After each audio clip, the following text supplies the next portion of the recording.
Well, lots of reaction to the news yesterday that multinational mining firm Rio Tinto has effectively shut down its operations in Kwa-Zulu Natal. The company declared force majeure on customer contracts at Richards Bay Minerals because of an escalation in violence at the site. Now, force majeure is unforeseeable circumstances that mean a contract cannot be fulfilled. It's what Total used in relation to its Mozambique gas plant operations after the attacks in Cabo Delgado earlier this year. And RBM's decision comes after manager Nico Swart was assassinated on his way to work in May. Now, Ed Stoddard, writing in the Daily Maverick, says the company is concerned about criminal elements trying to extort money from it. And he joins me now. Ed, thank you so much for your time. You make the point in your article that Rio Tinto is exactly the sort of foreign direct investment that South Africa needs.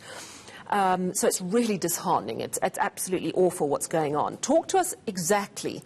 Talk us through what has led the company to get to this point. Yes, well, and thank you, and good evening to you and your and your viewers. 2 years ago, RBM and Rio Tinto halted a planned $465 million expansion project at the operation because of social unrest and community protests. So this has been ongoing for some time. Now, it seems that in the wake of the brazen murder of the GM Nico Swart, this has escalated to the point that the company can no longer guarantee the safety of its staff. And so it has had to shut the operation, as in the mining and the smelting operations. And as you pointed out, now it's told its customers and suppliers that because of circumstances beyond its control, they can no longer meet its obligations to them, purely because of raw criminality and social unrest. You write in your article that it's like a procurement mafia literally gunning for a slice of the lucrative action. Just tell us what actually is going on in that sense. I mean, are we talking about a criminal syndicate that's essentially trying to hold Rio Tinto to ransom in a way? And what do they want and what are they getting or hoping to get? Yeah, look, it's not clear precisely what's going on, but that does appear to be very much the case.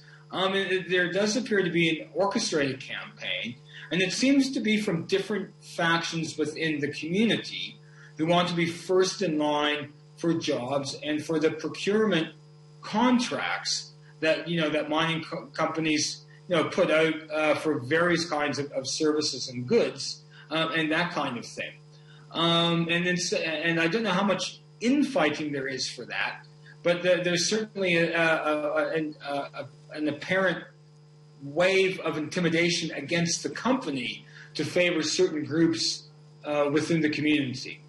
It's an interesting theme, really, because we've also heard a lot of discussions around Total and concern that one of the reasons the militants gained a foothold in Cabo Delgado was because the local community was not brought online with this very lucrative project. So I have to ask whether Rio Tinto has a good track record of actually involving the community so that everyone feels that they're part of the success of this project.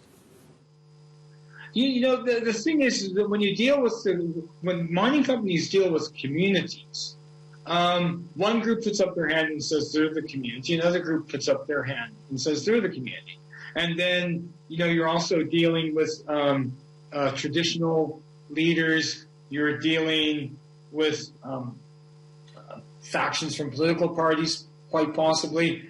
You're dealing with people who claim to represent the community's interests here, the community's interests there. So it can all become very, very, very jumbled up and mixed up, quite frankly. Yeah, so it's a really difficult one to actually navigate for these companies. And now, of course, this awful assassination, I suppose, has just highlighted for the company that it is not safe to carry on doing what they are there to do, which, of course, is RBM producing mostly titanium dioxide slag.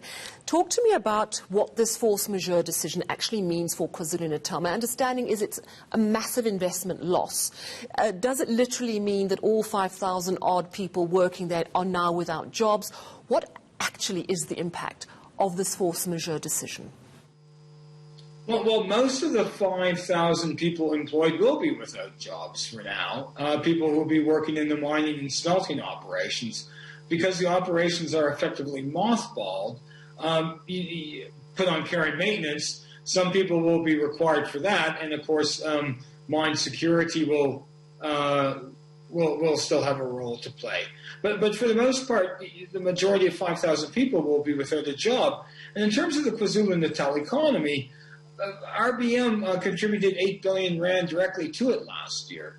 It's the biggest private sector player in Kwa-Zulu Natal, the biggest corporate taxpayer there, is my understanding. And then if you think about northern Kwa-Zulu Natal right now, a lot of it is very reliant on tourism. You think about places such as Sidwana Bay, a diving mecca, places such as St. Lucia, places such as Shishlewi and places like that. And those places are really now, because of the tourism industry is hurting, and because of the current stage of lockdown, with visitors from Gauteng being unable to visit for tourist reasons. So it's a massive knock-on effect on top of an already suffering economy in that region.